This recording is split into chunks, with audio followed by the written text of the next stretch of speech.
was rightly quoted recently in Times of India by a famous cardiosurgeon that a country like India, just by changing its regulations in the medical education sector, it can bring about 1.5 lakh doctors and specialists out of thin air by changing the regulations, the medical council regulations. So how far do you agree with this statement?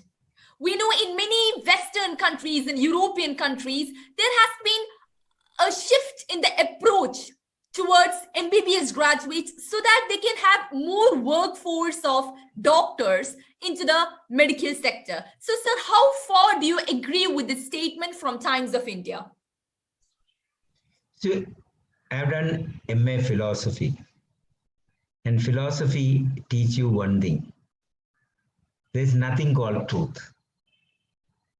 I fight with you because if I fight with you, I can't fight with you. But if I fight with you, because I believe I am right and you are wrong. You will fight with me because you believe you are right, I am wrong. The fact is that both of us are wrong, both of us are right also. The real truth is something else. That statement has a lot of ramifications. There are a lot of elements above the surface, there are a lot of elements behind the surface. You understand what I'm saying? Above the surface, obvious things. You take example of China. 50 years ago, they went for barefoot doctor. The whole world said stupid idea. How can barefoot person become doctor? Okay? But if we had done the same, the health of the community, masses in the villages would not have been same. They would not have been passing, doing the best of medicine. Gacharoli, Dr. Abhay Bhangan, and his wife did a huge experiment. Gacharoli is a, Naxal infested, real difficult area. I've gone there, I've seen it. There, they were giving, gentamicin was given by, not even trained people. Just train them to give injection and give it. 50% newborn death rate has come down. So at that time, I was 2004, I was national president of Indian Academy of Pediatrics. So the government of India secretary said, sir, if you will stand with me, I will implement it across India. I said, please don't.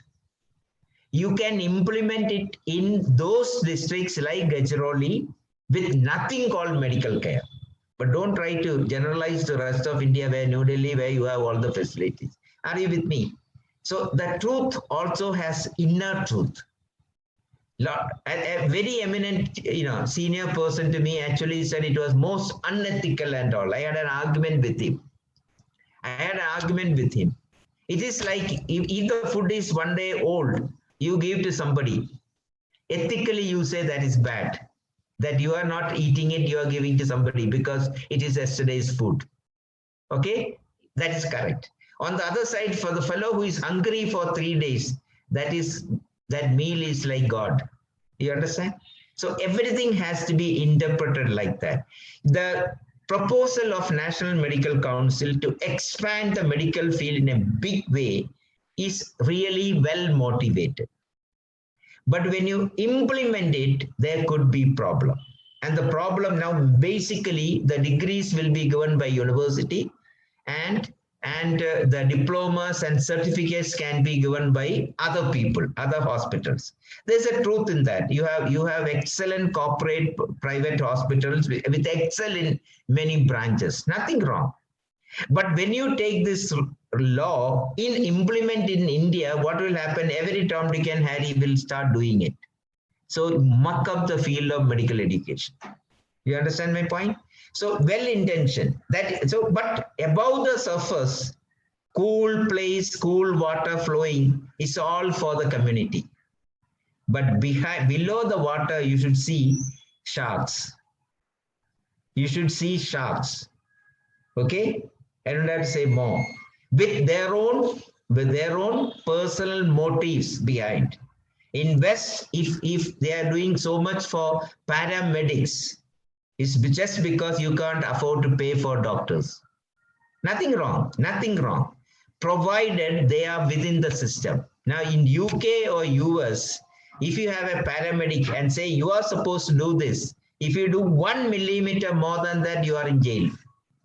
In India, nothing will happen. So what happened? Many of these people who are half-baked could actually do more harm to community than good. So because what we are worst at is regulatory mechanisms. So all the proposals come with regulatory mechanisms, okay? And people adamant that I will not break rule. You know that I had only 5 rules in KUHS. First one is 100% rule book. If God himself will come and tell me also, I will not break, which only means that God is not going to come anyway. I know he is not going to tell me to do wrong thing. Second, I always said you 100% examination sanctity, no interference with the examination. Third, 100% student friendly. Fourth, the respect the right to for right of others to tell you. You must be available. Vice Chancellor should be available for students to tell their grievance. Just by being available, you are actually doing so much for the child. Because he says, I can go to my Vice Chancellor, I can talk. And fifth one, give respect and take respect. Okay, even the cleaning staff, if you come to VC office, you sit first, then talk. Because I strongly believe that she come for, Malayalatha പറഞ്ഞ വയറ്റിപ്പഴപ്പ്. ഞാനും അവിടെ ഇരിക്കുന്ന വയറ്റിപ്പഴപ്പിനാണ്. We are just playing different roles, but we are all human beings with a family to nurture. You understand my point? So if you have this idea, then the objective of the new proposals are excellent. But if you implement in a bad way, it can be even worse than before, because a whole lot of half-baked people will come out with this one.